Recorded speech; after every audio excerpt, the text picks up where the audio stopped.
सनसनी। बॉलीवुड में सनसनी। फिल्मी दुनिया की चर्चित हीरोइन रानी मुखर्जी के भाई पर सनसनीखेज इल्जाम। एक ऐसा इल्जाम जिसकी कहानी यकीनन आपको सन्न कर देगी। एक फीमेल प्रोड्यूसर का खुलासा।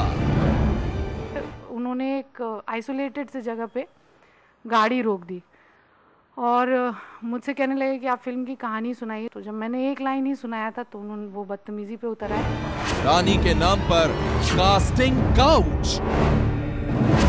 और जब मैंने रेजिस्ट किया उनके जो भी उन्होंने किया उसको, तो वो मुझे ऑलमोस्ट इस तरह से पेश आए मुझसे कि जो वो कर रहे हैं वो कुछ भी गलत नहीं है, और अगर उनकी बहन के थ्रू मतलब if I need to reach his sister तो फिर मुझे मतलब ये करना पड़ेगा।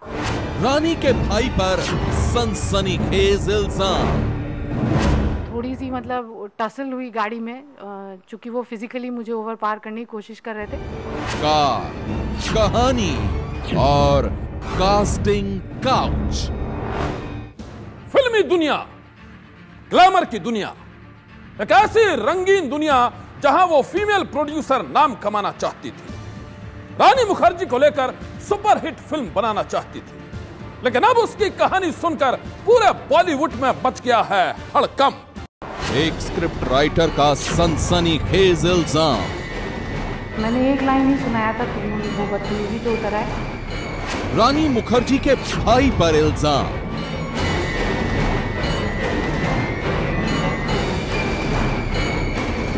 रानी मुखर्जी से मिलवाने का झांसा देकर बदसलूकी। अगर उनकी बहन के थ्रू मतलब if I need to reach his sister तो फिर मुझे मतलब ये करना पड़ेगा। कहानी सुनने की आड़ में बदतमीजी का इल्जाम।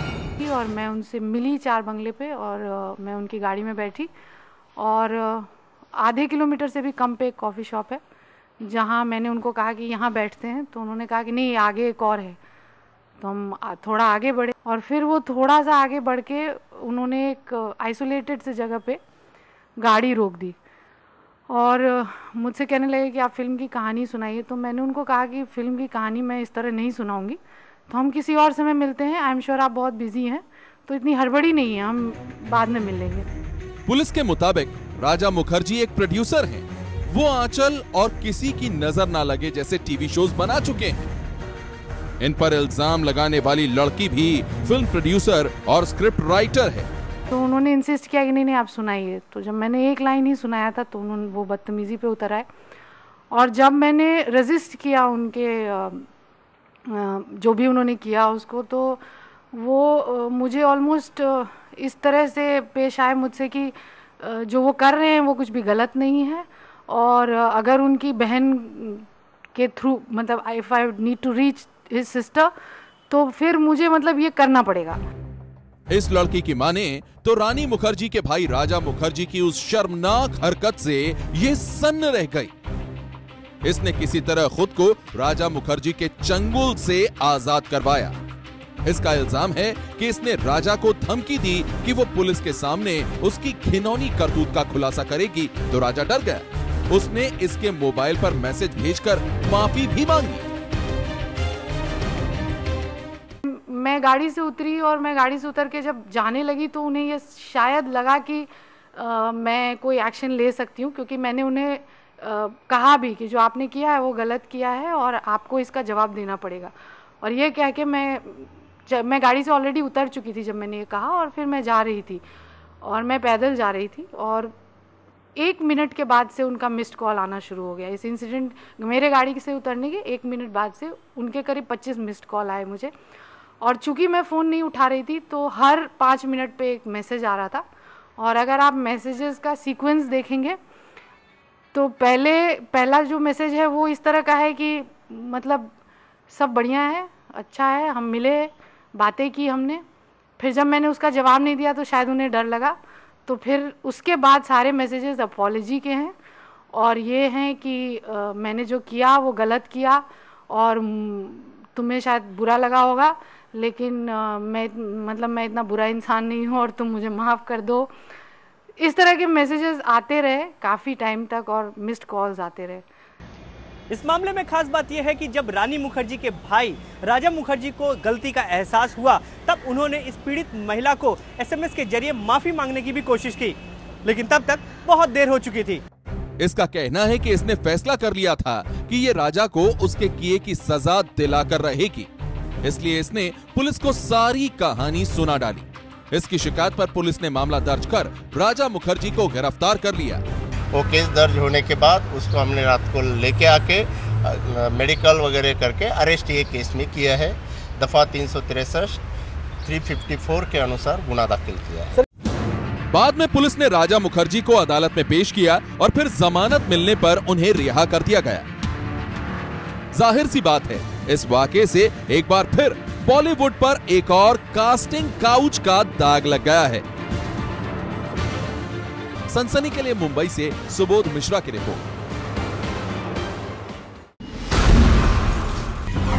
वो लापता था, लेकिन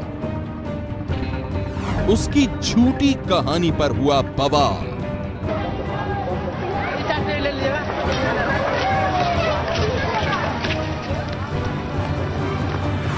वो जिंदा था, लेकिन उसकी मौत पर हुआ हंगामा।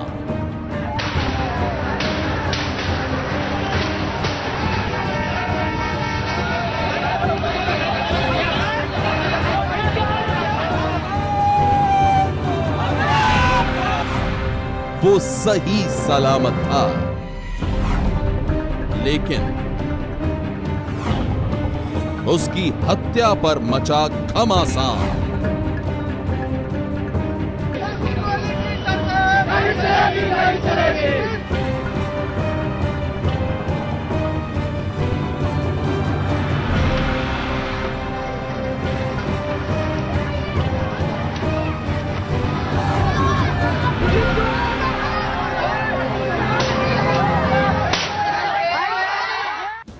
जिस लड़के की तलाश में बिहार पुलिस 1 महीने से पसीने बहा रही थी, जिस लड़के के कत्ल की खबर से बिहार में कोहराम मचा था, वो लड़का आखिर है कौन और क्या थी उसकी गुमशुदगी की कहानी, ये जानकर यकीनन आप भी दंग रह जाएंगे। 7 सितंबर 2012, करीब महीने भर पहले बिहार के मधुबनी जिले से एक नाबालिग लड़का अचानक गायब हो गया था।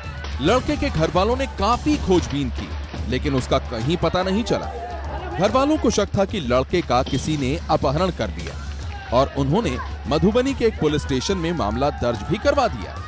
इससे पहले कि पुलिस लड़के को खोज पाती, मधुबनी में मिली एक सिर कटी लाश ने मामले को नया मोड़ दे दिया। इससे पहले कि सिर कटी लाश की गुत्थी सुलझती, ये बात आग की तरह फैल गई कि गुमशुदा लड़के का किसी ने कत्ल कर दिया है और सिर कटी लाश उसकी ही है। जिस युवक की मौत के बाद बिहार की राजनीति में भूचाल आ गया, पुलिस फायरिंग में 2 छात्रों की मौत हो गई, उस युवक को दिल्ली पुलिस ने राजधानी के महरौली इलाके में संदिग्ध अवस्था में अपनी ही प्रेमिका के साथ घूमते पाया और दोनों को ही पुलिस हिरासत में ले लिया है। लड़के के कत्ल की खबर से मधुबनी में कोहराम मच गया।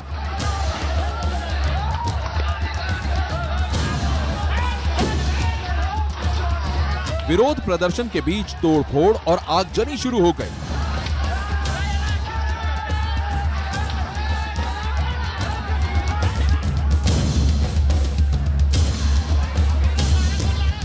और इस हंगामे के दौरान 2 छात्रों की मौत भी हो गई। इसके बाद तो मामले ने और तूल पकड़ दिया, लेकिन इन सब के बीच किसी को नहीं मालूम था कि जिस लड़के के कत्ल की खबर से बिहार में हंगामा मचा था, वो लड़का बेखबर होकर दिल्ली में एक लड़की के साथ आजाद घूम रहा है। ये राज तब खुला जब सोमवार दोपहर दिल्ली के महरौली इलाके में उस लड़के पर एक शख्स की नजर पड़ी।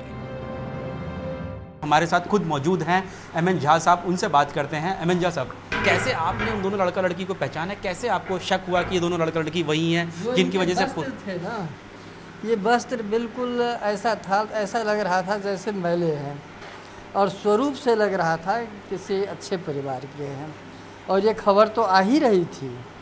तो इस खबर के हिसाब से हमने सोचा कि शायद यही बच्चा है, ये दोनों बच्चे हैं।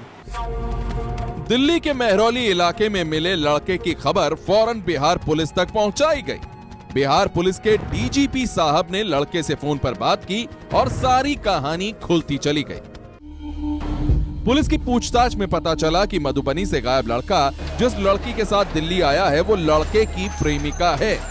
दोनों ने 10वीं तक साथ में पढ़ाई की थी। महीने भर पहले दोनों मधुबनी से भागकर सबसे पहले मुजफ्फरपुर पहुंचे थे। वहां उन्होंने अपना मोबाइल फोन बेचा था और इसके बाद कई शहरों से होकर वो दिल्ली पहुंच गए। लापता नाबालिग लड़के के मिलने से बिहार पुलिस ने राहत की सांस ली है। उससे पूछताछ के बाद ही पूरी कहानी सामने आ पाएगी।